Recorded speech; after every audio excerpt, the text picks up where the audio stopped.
Already ஆளு கொஞ்சம் நீளண்டி. ரொம்ப நாளைக்கு அப்புறம் இந்த பெட்டர் மேக்ஸ் லைட் வாடகைக்கு போக போகுது. 10 ரூபாய் கிடைக்கும். அதான் நான் தொடச்சிட்டு இருக்கேன். சந்தேகத்தை தீர்த்து வைங்க. என்னடா இந்த பெட்டர் மேக்ஸ் லைட் எப்படி எரியுது? அப்படி வா. இதுக்கு தான் ஊருக்குள்ள ஒரு ஆளினார் அழகராஜா தேவைங்கிறது. அடே கோவிட்டு தலையா, இதுக்கு பேரு தான் கப்பு. இதுக்கு மேல கோழி முட்டை மாதிரி இருக்குது பாரு, இதுக்கு பேரு மேண்டில். இதுலதான் பளீர்னு வெளிச்சம் வர்றது. இதுல எப்படி ஏறியே போங்கண்ணே. என்ன அதுக்கெல்லாம் உடைச்சு விட்டீங்க? ஏங்க இங்க ஆளினால் அழகராஜா கடை எதுங்க? இதுதான். நீ இருடி, அது நான் தாங்க. சாயந்தரம் என் பொண்ணுக்கு சீர் செய்யணும், அதுக்கு ஒரு பெட்டர் பாக்ஸ் லைட் வேணும்.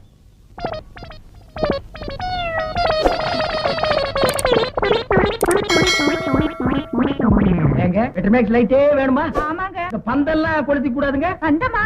அதெல்லாம் ஒண்ணு வேண்டாங்க. அப்ப பெட்டர் மேக்ஸ் லைட் குடுக்கறது இல்ல. கூட வச்சிருக்கவங்களுக்கு எல்லாம் லைட் குடுக்கறது இல்ல. போமா.